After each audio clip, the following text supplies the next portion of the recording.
Bruno Retailleau, soutenu par François Bayrou, plaide pour réexaminer l'accord bilatéral qui régit les conditions d'immigration d'Algériens en France. Bras de fer refusé par Emmanuel Macron qui privilégie le dialogue diplomatique. L'accord en jeu date de 1968 et nous allons le décrypter ce matin avec notre invité. Bonjour Benjamin Stora. Bonjour. Historien, vous êtes spécialiste de l'Algérie. Merci beaucoup d'avoir accepté notre invitation. Vous avez notamment publié L'Algérie en guerre, un historien face au torrent des images. C'est aux éditions de l'Archipel.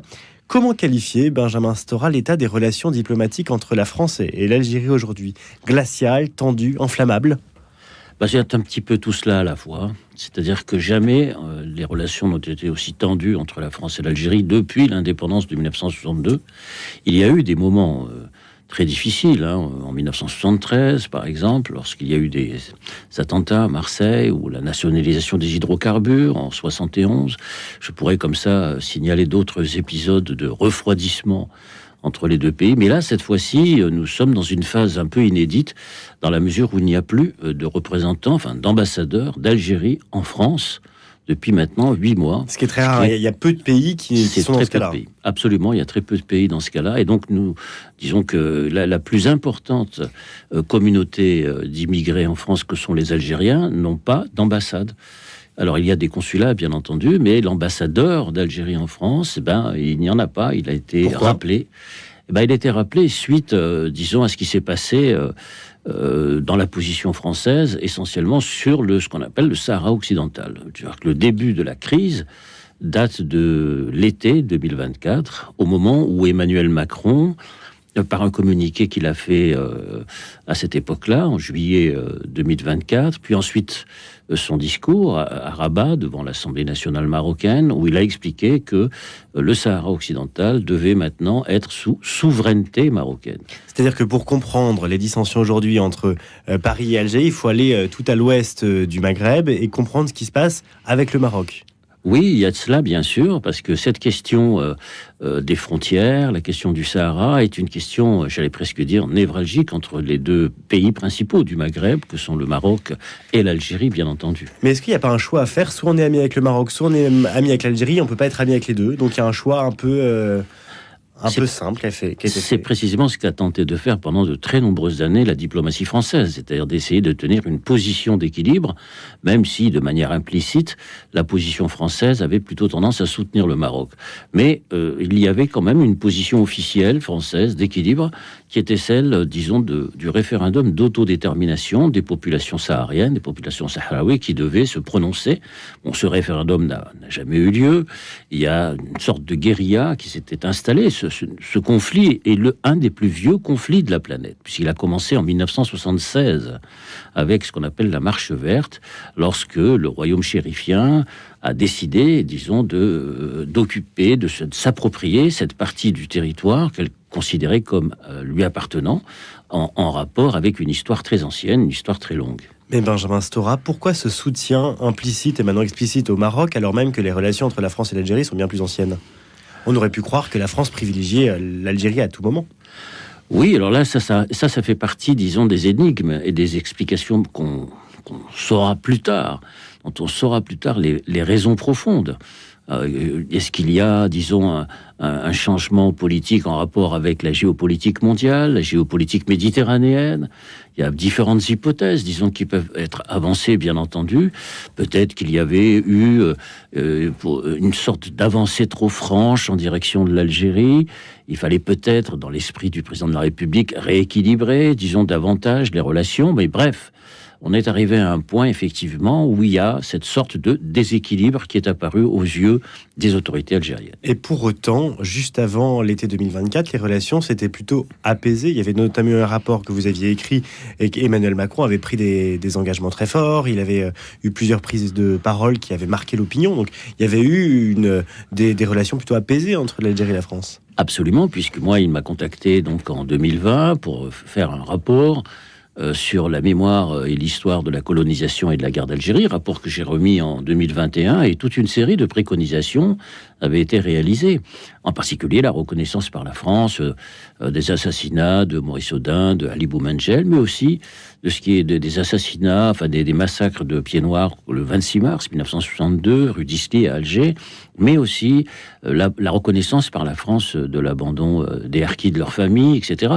C'est-à-dire qu'il y avait eu toute une série de mesures visant à, à apaiser le conflit mémoriel, essentiellement d'ailleurs franco-français. Comment ça ?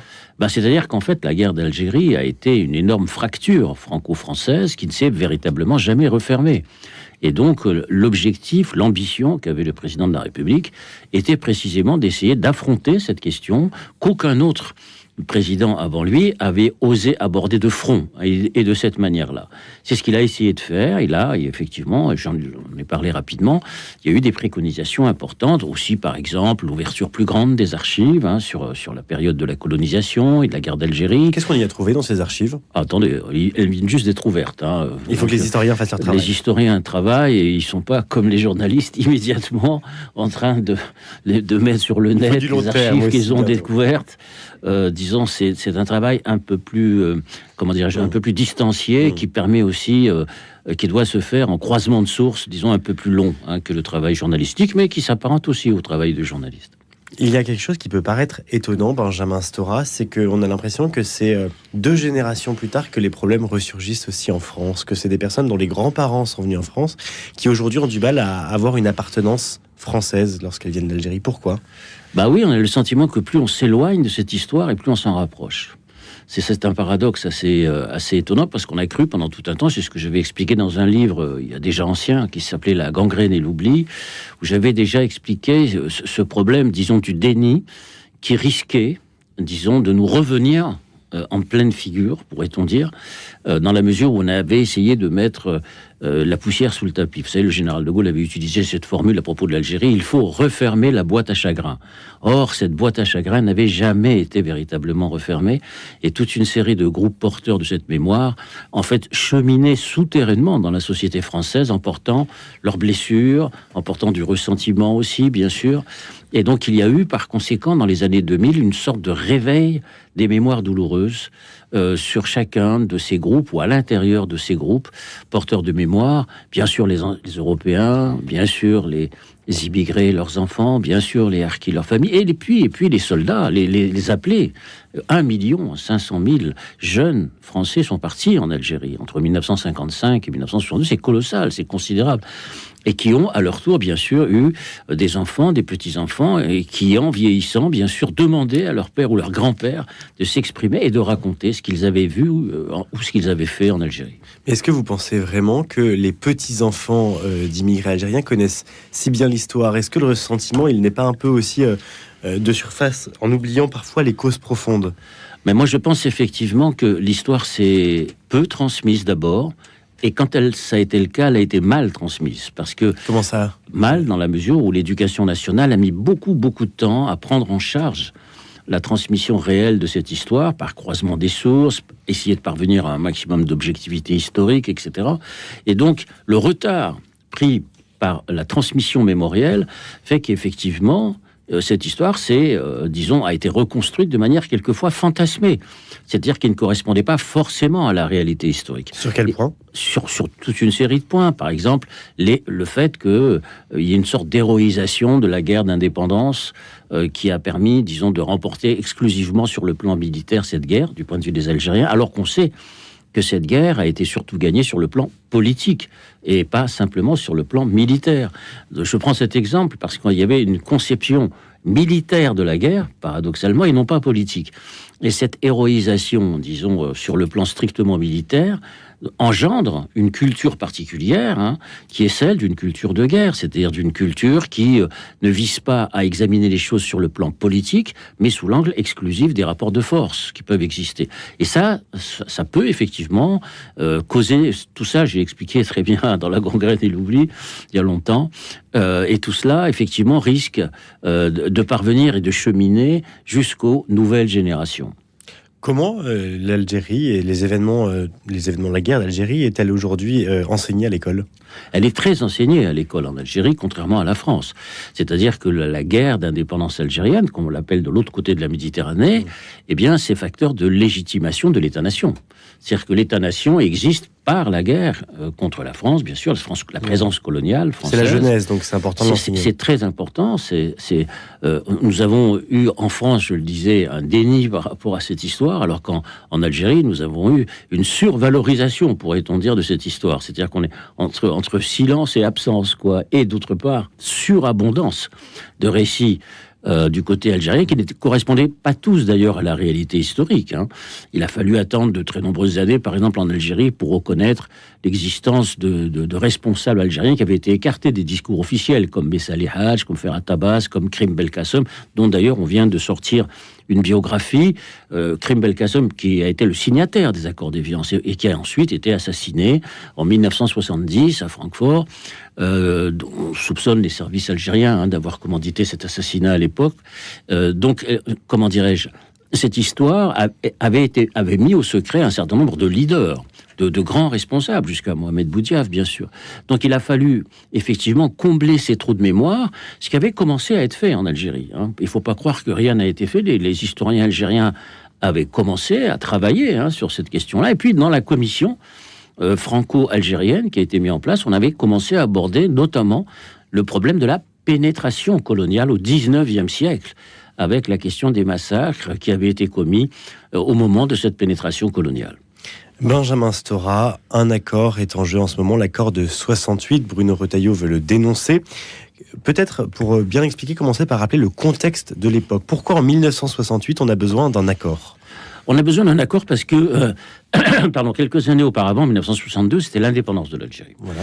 Et il y avait une libre circulation entre la France et l'Algérie pour permettre aux Européens d'Algérie, ceux qu'on va appeler plus tard les pieds noirs, mais aussi les Algériens immigrés qui ont continué à venir en France, les harkis, leurs familles, etc., de pouvoir circuler librement d'une rive à l'autre de la Méditerranée. Donc il y avait la libre circulation.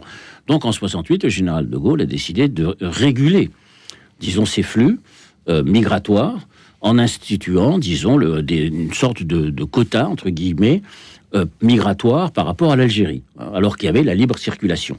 Et en compensation, disons, de cette restriction, en fait, l'accord de 68 est donc une restriction à la circulation migratoire, et en compensation de cette restriction, il avait été accordé aux Algériens un certain nombre d'avantages, effectivement, comme le regroupement familial, par exemple, ou la carte de résidence de 10 ans. Mais pourquoi cet accord empêche-t-il aujourd'hui que l'Algérie reprenne des ressortissants jugés dangereux par la France ? Très franchement, je ne crois pas que ce soit cet accord qui est brandi en fait comme un argument politique et idéologique. Accord, par parenthèse, signé d'État à État, entre chefs d'État, mais qui ne peut être révoqué, il ne peut pas l'être de manière unilatérale, puisque c'est le général de Gaulle qui l'a signé avec le représentant de l'État algérien à l'époque, en 68, donc ça ne peut être fait que par un chef d'État. Donc c'est pas l'accord de 68, mais c'est plus les conditions strictement politiques, c'est-à-dire la détérioration des rapports entre l'Algérie et la France, qui font qu'un certain nombre de canaux classiques de coopération ont été interrompus. Canaux sécuritaires, d'information sur les questions migratoires, le problème des OQTF, etc., etc. Donc on est là dans un registre, disons, strictement politique, beaucoup plus que dans un simple aspect d'aménagement juridique. Il y a quelques semaines, Gabriel Attal a écrit une tribune dans le Figaro pour demander la dénonciation de ces accords de 68. Je cite Gabriel Attal. « Cette génération, ma génération, n'a pas vécu l'Algérie française, la guerre d'Algérie ou la décolonisation.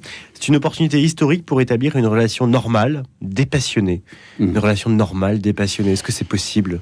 Est-ce que c'est pas méconnaître l'histoire ? Je crois que c'est un peu méconnaître l'histoire, parce que le président de la République, justement, Gabriel Attal était, je crois, Premier ministre, le président de la République a compris quand même l'importance de la dédramatisation de cette histoire en me demandant un rapport. Sinon, pourquoi un rapport ? Pourquoi essayer de traiter, de prendre des mesures symboliques si les choses sont si simples ? Vous savez, la France est restée 132 ans en Algérie.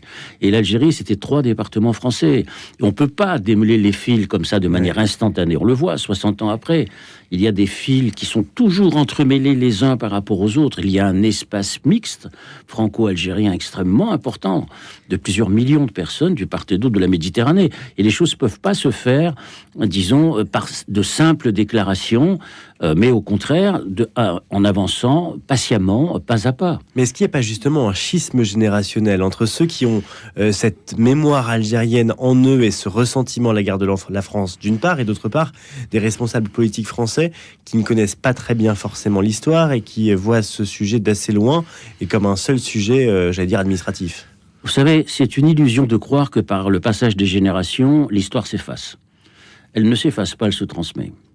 Les enfants et petits-enfants des Européens d'Algérie, des harkis et leurs enfants, des soldats, du contingent, etc., ou des immigrés, leurs enfants, ce que je raconte dans une bande dessinée parue récemment, eh bien cette histoire, elle fabrique des identités. Un tel se réclamera du fait que son grand-père était né à Alger. En rentrant dans les studios tout à l'heure, j'ai croisé quelqu'un qui m'a dit qui m'a salué en me disant, moi, mon grand-père était originaire d'Alger. C'était un homme de 50 ans ou 40 ans, je ne sais pas. Mais vous pouvez comme ça multiplier les exemples. Ne croyez pas que l'histoire, par le passage des générations, va disparaître.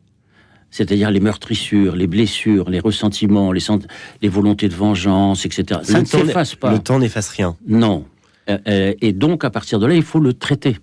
Il faut traiter cette histoire. C'est ce qu'on a essayé de faire, justement. Il faut traiter cette histoire. Il faut expliquer. Il faut transmettre au niveau, disons, des appareils scolaires, etc. Vous savez, l'histoire de la France et de l'Algérie, ça concerne des millions de personnes. 1,5 million de soldats français, 1 million de rapatriés, des dizaines de milliers de harkis et leurs enfants.